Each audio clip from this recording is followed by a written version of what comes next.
সাকিব যে পলিটিক্সে গেছে আমরা সমালোচনা করি, আতিফ আজম আমরা প্রচুর আড্ডা দিই, সারাদিন অনেক কথা বলি, অনেক গল্প করি, আমরা এগুলো লাইক করি না। সাকিব ক্ষমতাসীন দলে কোন লোভে পড়ে গেছে এটা সাকিবকে পচায় দিছে, দুর্গন্ধ বের হয়েছে, এবং যেটার কারণে সাকিব কানাডায় খেললেও সেই দুর্গন্ধ বাংলাদেশে আসে, ইউএসএ তে থাকলেও সেই দুর্গন্ধ বাংলাদেশে আসে, পাকিস্তানে খেললেও সেই দুর্গন্ধ বাংলাদেশে আসে। সাকিব আল হাসান এভাব পলিটিক্স, সাকিব আল হাসানকে সেটা বোঝা উচিত ছিল, তিনি সেটা বুঝতে পারেননি দেখে এই ঘটনা ঘটেছে। এখন এটা ভুল, এটা ভুল, অবশ্যই ক্রাইম না, এটা ভুল। সাকিব আল হাসানের শিক্ষা নেওয়া উচিত, একটা চান্স পেতে পারে, এবং এটাকে সাপোর্ট করার কোনো সুযোগ নেই। ইভেন ফর মাশরাফি, আমি একই কথা বলি যে মাশরাফিকে আমরা অন্য জায়গায় দেখি।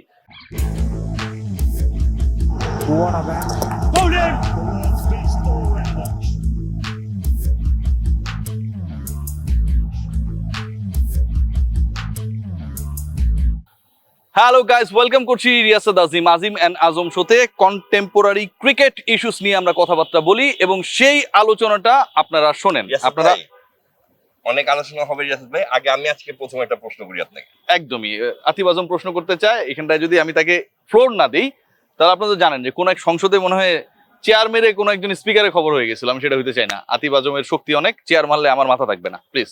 রিয়াসাদ ভাই, আপনি সাকিব আল হাসানকে কি বাংলাদেশ দলে দেখছেন? আপনি সাকিব আল হাসানকে কি চান বাংলাদেশ দলে? কারণ আপনাকে নিয়ে সাকিব আল হাসানের ব্যাপারে অনেক কথা আছে যে আপনি সাকিব আল হাসানের হেটার। রিগার্ডিং হুইচ সিচুয়েশন, এই যে মামলা বা এই ইস্যুতে এটা নেমে শুরু। আমি to be very honest Atif ভাই, I want to be Shakib in the national team, I want to be Shakib in the national team, really I am saying it from my heart. আপনারা সবাই জানেন যে সাকিবের ব্যাপারে আমার একটা এলার্জি কাজ করে, সাকিবকে আমি হেট করি, এরকম টাইপের বিভিন্ন আলোচনা হয়। Definitely I hate Shakib, his activity out of cricket. আমার কাছে মনে হয় অনেক অ্যাক্টিভিটি যেটা আপনিও পছন্দ করেন না। সাকিব আপনার বিকেএসপি ছোট ভাই হলেও সাকিব ক্রিকেটের মাঠের বাইরে যেসব কর্মকাণ্ড বিভিন্ন সময় করে, বিভিন্ন কর্মকাণ্ডের কারণে যেভাবে বিতর্কিত হয়, সেটা নিশ্চয়ই আপনিও পছন্দ করেন না। কিন্তু আপনি পছন্দ করুন আর না করুন, আমি পছন্দ করি আর না করি, সাকিবের চরম হেটার যে বাংলাদেশে, সে সাকিবের বিভিন্ন অ্যাক্টিভিটি পছন্দ করুক আর না করুক, সাকিব হত্যা মামলার ইন্ধনদাতা, নির্দেশদাতা, মদতদাতা, অর্থদাতা, এটা আমি আবারও বলছি, এটা আমার personal opinion, I don't trust it. আমার নিশ্চয়ই এই মতামত, এই অভিমত দেওয়ার জায়গাটা এখন আছে, কারণ এখন তো বাক স্বাধীনতা রয়েছে, সেই জায়গা থেকে আমি বলছি আমি এটা ট্রাস্ট করি না। এবং যে মামলাটা হয়েছে আমার কাছে মনে হয় এটা বাংলাদেশের ক্রিকেট এবং একই সাথে কিছুটা হলেও ছাত্র আন্দোলনের যে ফসল, আপনি খেয়াল করে দেখবেন, এটা আমার কথা না, ব্যারিস্টার সারা হোসেন, বাংলাদেশের আইনের ইতিহাসের সবচেয়ে কি বলবো যে প্রবাদ পুরুষ, ব্যারিস্টার কামাল হোসেনের যিনি কন্যা, যিনি নিজেও অনেক বড় লয়ার এবং বাংলাদেশের বিভিন্ন ইস্যুতে তারা সোচ্চার থাকেন, ব্যারিস্টার সারা হোসেন, মঞ্জুর আল মতিন, সেখান থেকে তারা যে স্টেটমেন্টটা দিয়েছে যে কিছু কিছু মামলা আসলে ছাত্র আন্দোলনের যে দারুণ একটা ফসল আমরা পেয়েছি সেটাকে প্রশ্নবিদ্ধ করছে। এবং ওই কনটেক্সটেই আমি বলতে চাই, ব্যারিস্টার সারা হোসেনকে আমি রেফারেন্স নিয়ে বলতে চাই, ডেফিনেটলি তিনি যে কথাটা বলেছেন, তিনি তো এই আন্দোলনের পক্ষের মানুষ এবং খুব লজিক্যালি কথাটা বলেছেন। সাকিবের ইস্যুতেও যেটা হচ্ছে এটা খুব দুঃখজনক। একজন ক্রিকেটার বাংলাদেশের সাকিব আল হাসান, যখন এই ঘটনাটা ঘটে তখন তিনি ক্রিকেট খেলছিলেন, যখন মামলা হয় তখন তিনি ক্রিকেট খেলছিলেন, যখন বাংলাদেশ ক্রিকেট বোর্ডে উকিল নোটিশ পাঠানোর ডিসিশন হয় তখন তিনি ক্রিকেট খেলছিলেন। এটার থেকে ফানি কোনো কিছু হতে পারে না, এটা আমার ব্যক্তিগত অভিমত। অজ্ঞাতনামা অনেকের নাম রয়েছে এই স্টেটমেন্টের পর, আতিফ আজম আপনি আমিও হয়তো সেই লিস্টে চলে যেতে পারি, বাট আমি যেটা মনে করি সবকিছু লজিক্যাল হওয়া উচিত। সাকিবের অসংখ্য ইস্যুস রয়েছে, অসংখ্য ডিবেট রয়েছে, অসংখ্য দুর্নীতি রয়েছে, অসংখ্য কুকর্ম রয়েছে, সেগুলো নিয়ে আপনারা মামলা করেন, যেগুলো অনেক বেশি ভ্যালিড হবে, যেগুলো নিয়ে মানুষ প্রশ্ন তুলতে পারবে না। আমার এটুকুই বলা ছিল। হ্যাঁ, আমার কাছে মনে হয় মামলাটা নিয়ে কিন্তু আমার যথেষ্ট সন্দেহ আছে। সন্দেহ ইন দ্য সেন্স যে প্রথম কথা হচ্ছে কি যে রিয়াজ ভাই মামলাটা যিনি দিয়েছেন তার সাথে আমি নিজে ব্যক্তিগতভাবে কথা বলেছি। জি, গতকালকে যে লিগ্যাল নোটিশটা যে সার্ভ করেছেন তার লিগ্যাল নোটিশটা আমি ভালোভাবে পড়েছি। একদম লিগ্যাল নোটিশে তিনি খুব ভালোভাবে ব্যাখ্যা বলেছেন যে এটা কোনো রাজনৈতিক মামলা নয়। জি, কিন্তু যখন সেই বাবা রফিকুল ইসলাম সাহেবের সাথে আমি ব্যক্তিগতভাবে কথা বলি, যে রেকর্ড আমার কাছে আছে, তাই কি বললো ওখানটা আতিফ ভাই? ওখানে তিনি বললেন যে আমি তখন থেকে জিজ্ঞেস করলাম যে আপনার সাকিবকে কিভাবে ইমপ্লিকেট করলেন আপনি, রাইট। তখন তিনি বললেন যে আমরা এই ব্যাপারে আপনাকে পরে জানাবো।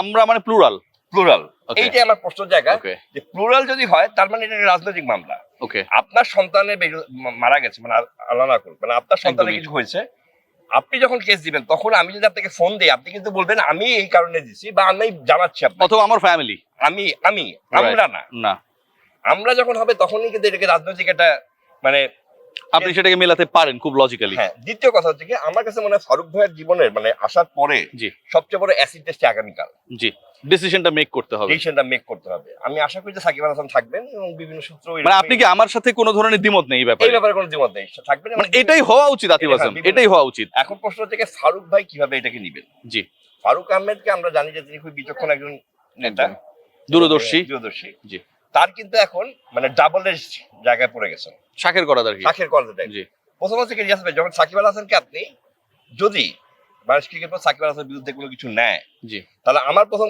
প্রশ্ন হচ্ছে এই সরকারটা কিসের উপর ভিত্তি করে?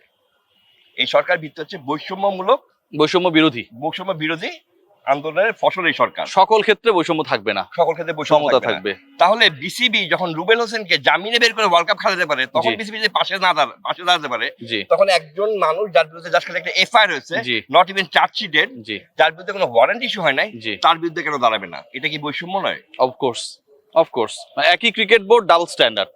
সেটাই। দ্বিতীয় প্রশ্ন হচ্ছে কি, যদি সাকিবের বিরুদ্ধে কিছু না নেয়, জি তাহলে একদল লোক কথা বলতে পারে, জি, খুবই বলবে, স্বাভাবিক। এটা থাকবে। এটা থাকবে। জি ফারুক ভাই কি আমাদের সারা জীবনে আমরা যে জিনিসটা শিখে এসেছি জি যে স্পোর্টস ইজ অ্যাবভ পলিটিক্স, জি এটাকে উনি কি স্ট্যাবলিশ করতে পারবেন কি পারবেন না, এটা আমার দেখার বিষয়। যদি কালকে কোনো কারণে সাকিব আল হাসানের বিরুদ্ধে কোনো কিছু হয়, জি তাহলে আমাদের বুঝতে হবে sports is not above politics. G. And the BCB chair is always the same, whoever the president is, Farooq Ahmed or Nazmul Hasan Papun, right? Yes. এবং থার্ড, Yeah. সবচেয়ে যেটা থার্ড, সেটা হচ্ছে রিয়াসাত ভাই এটা একটা প্রেসিডেন্স তৈরি করতে পারে, এটা জি। একটা এক্সাম্পল তৈরি করতে পারে। আজকে সাকিবের বিরুদ্ধে একটা যে কোনো মামলা দিল, জি। কালকে শান্তর বিরুদ্ধে দিলে, পরশুদিন অন্য একটা প্লেয়ারের বিরুদ্ধে জি। দিল।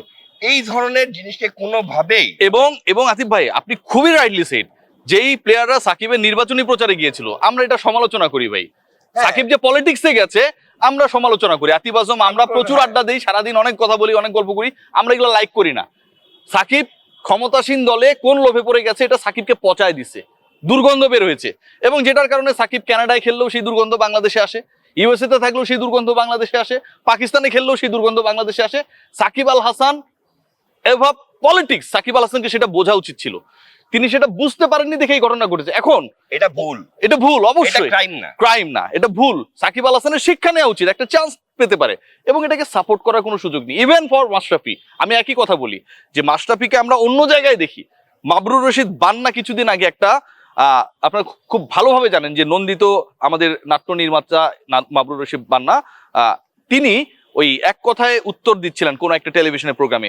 সেখানটায় মাশরাফি সম্পর্কে যখন তাকে প্রশ্ন করা হয়, তিনি যেভাবে বলেছিলেন যে ও আওয়ার ক্যাপ্টেন, কিন্তু দিন শেষে মাশরাফি সেই রোলটা প্লে করতে পারেনি for our ugly politics.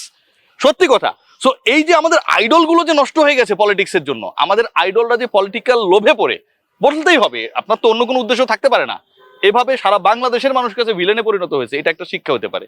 Atif ভাই, আমার প্রশ্ন এবার আপনার কাছে, যারা ওই সময়টায় সাকিব আল হাসানের নির্বাচনী ক্যাম্পেইনে ছিলেন, অনেক ক্রিকেটার ছিলেন, তারাও তো এই মামলায় আসামি হয়ে যেতে পারেন, অন্য মামলায় আসামি হয়ে যেতে পারেন, যেভাবে চলছে। যে কোনো কিছু হতে পারে। তাই না? এই ধরনের জিনিসকে যদি কোনোভাবেই মানে এই ধরনের জিনিসকে যদি কোনোভাবেই ভ্যালিডেট করার কোনো ধরনের সুযোগ থাকে, আপনার এই মামলাটা কিভাবে হতে পারে? আমি কালকে একজন আইন, আপনি দুটা কথা ভাঙেছে, সেটা জি। হচ্ছে এই ভদ্রলোক আপনার লিগ্যাল নোটিস পাঠিয়েছেন, উনি জি। দিয়েছেন বিসিবি সাকিবকে যেন দেশে আনে। জি রিয়াসাত ভাই, আজকে আমি ডেলিশনে কাজ করি, এখানে কথা বলতেছি আপনাদের সাথে। আমার বিরুদ্ধে যদি কোনো মামলা হয়, জি। আমি যে দেশ থেকে বেরিয়ে যাই, জি, আমাকে আনতে হবে ল এনফোর্সার এজেন্সিজ। একদমই। It's not the duty of deletion, of course not, ঠিক না? Of course not. তো উনি হয়তো বা কেমন লয়ার, নিশ্চয়ই কেমন আমি জানি না, তবে উনার এই যে উনাকে আসাটা, হ্যাঁ, এইটাতে মানে বলা না, এটা আসলে প্রমাণ করে যে উনি আসলে জানেন না যে উনি কি বলতে যাচ্ছেন। প্রথম হচ্ছে এইটা। জি। আর দ্বিতীয় কথা হচ্ছে কি যে ওনার নাম কি? ওনার নাম উনি রফিকুল বুঝে গেছি, এখন বলেন। সজীব মিস্টার আচ্ছা, সজীব, আচ্ছা। That lawyer. হুম। এটা তো আনতে বলছে বাংলাদেশ ক্রিকেট বোর্ডকে, এটা হুম। বাংলাদেশ ক্রিকেট বোর্ডের প্রয়োজন মানে জি। দরকার নাই। জি। মানে এমপ্লয়ারের, আপনি এমপ্লয়ার, বাংলাদেশ ক্রিকেট বোর্ড সাকিবের এমপ্লয়ার। জি এমপ্লয়ার কিন্তু এমপ্লয়েড এই সকল আসামি মানে কোনো এই সকল ধরনের কাজে কিন্তু দায়ভার নেয় না। জি সো ইটস টোটালি ফলস। জি দ্বিতীয় কথা হচ্ছে কি, সাকিব ইজ নট কনভিক্টেড। জি, যতক্ষণ পর্যন্ত কনভিক্টেড না হয়, তখন জি। পর্যন্ত আপনি তাকে আসামিকে দাঁড় করতে পারেন না, রাইট ঠিক আছে? এবং শেষ কথা বলি, এই যে আপনি যে মামলা মোকদ্দমার কথা বললেন, রাইট। আজকে যদি সাকিব আল হাসান, আমার যেটা রিয়াজ ভাই, এটা আপনার নিজস্ব ব্যক্তি, আপনাকে প্রশ্ন আমি করতেছি, আপনার কি মনে হয় না আজকে খেলাটা দেখে সাকিব দীর্ঘ অনেক দিন পর হি ওয়াজ গিভিং টোটাল কমিটমেন্ট? কারণ এখন সাকিবের পলিটিক্স নাই, এখন সাকিবের এন্ডোর্সমেন্ট বাজার খারাপ, True. এখন সাকিবের একমাত্র মনন হতে পারে ক্রিকেট ক্রিকেট। একদম এবং বাংলাদেশের এটাই উচিত যে তার এই সময়টা সাকিবের থেকে তার ক্রিকেটটা নিয়ে নেওয়ার। একদমই, এবং সেই সুযোগটা আমরা কতটুকু নিতে পারবো সেটা ডিসাইড হবে এখন থেকে ঠিক 24 ঘন্টারও কম সময় পর। আতিফ আজম এবং রিয়াসাত আজিম ডেফিনেটলি সেই আপডেট নিয়েও আপনাদের সামনে হাজির হবে। সবাই ভালো থাকবেন, টেক গ্রেট কেয়ার।